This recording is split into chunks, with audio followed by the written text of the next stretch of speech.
Welcome back to my YouTube channel, Musco Vibes Pinoy TV. It's me once again, Danilo Casalio, ang OFW po na nakabase po dito sa Moscow.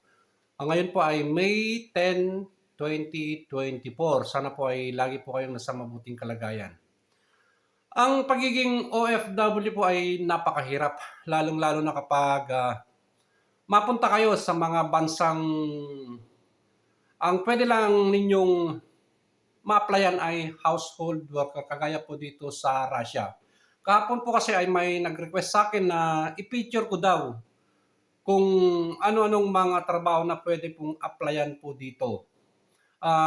Take note po hindi po ako recruiter or hindi ko po kayo ini-encourage or dinidiscourage na pumunta dito sa Russia. Alam naman po kasi natin na bawal po yung mag-invite, bawal po din ang mag-recruit. At alam din natin na sa pagitan po ng Russia at Pilipinas ay wala pong tayap para magpadala po ng mga OFW po dito para magtrabaho. So, ang mga babae po dito, karamihan, hindi ko alam kung may balita na po kayo or meron na rin kayong idea kung ano yung karamihan ng mga trabaho dito ng mga babae. Ang mga trabaho po dito ng mga babae ay katulad din diyan sa ibang bansa na pang-bahay lang, karamihan, karamihan. Sa almost 12 years ko po dito, karamihan ng mga kakilala ko, kabahay ko, kaibigan ko, trabaho po dito ng mga babae ay nani, kumbaga babysitter, mga iba naman ay cleaning o nagtatrabaho ng bahay, domestic helper. Ganun lang po, karamihan po, nani-nyanya, kumbaga nani-nyanya or tinatawag nating mga assistant teacher or tutor nanny. Ganun po ang mga babae dito, karamihan talaga. Wag po kayong maniniwala kung may nagsasabi sa inyo na maganda po ang trabaho dito na opisina, wag po kayong maniwala po diyan. Ang pagkakalam ko po, wala pong gano'n na trabaho dito. Karamihan po talaga ay bahay. Kung meron man siguro na trabahong opisina talaga, yung mga skilled po lamang. Sa mga lalaki naman, katulad ko po, hindi ko po kinahihiya na ang trabaho ko po dito ay caretaker. Kumbaga, trabaho ko po lahat.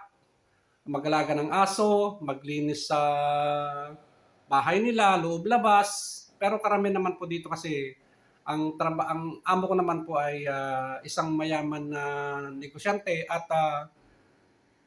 most of the time na mag-isa lang po ako dito sa bahay niya. Kumbaga caretaker po ako dito. Lahat po ng trabaho ay nakasalalay po sa akin. Tagapagbantay.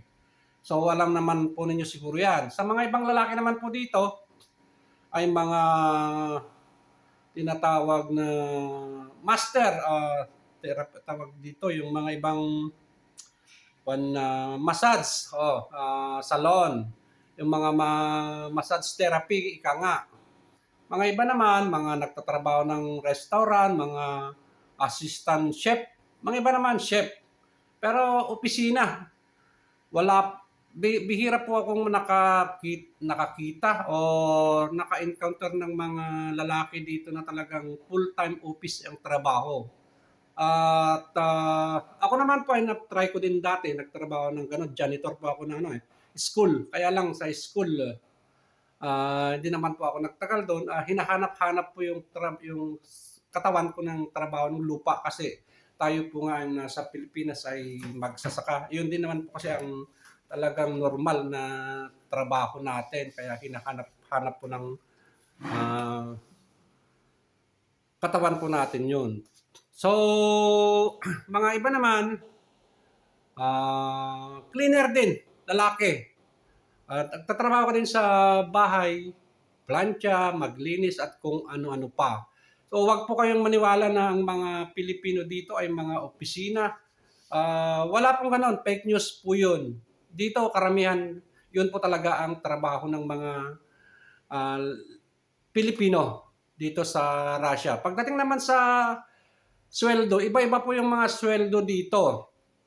So, about po sa sweldo, wag muna nating itatopic yan siguro some other time. Kaya, inuulit ko po hindi ko po kayo ini-encourage na pumunta dito sa Russia.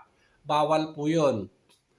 Yun lamang po ang talagang request lang po sa akin ay i-picture kung ano yung mga trabaho dito ng mga Pilipina at mga Pilipino. Should I say mga Pilipino in general na po yan. Household worker po, karamihan. Trabahong bahay. Yun lamang po, sana ay nagustuhan nyo itong naging topic natin ay sana mag-ingat po kayong lahat at gabayan kayo ni Lord araw-araw sa inyong mga pamumuhay. Once again, maraming salamat po.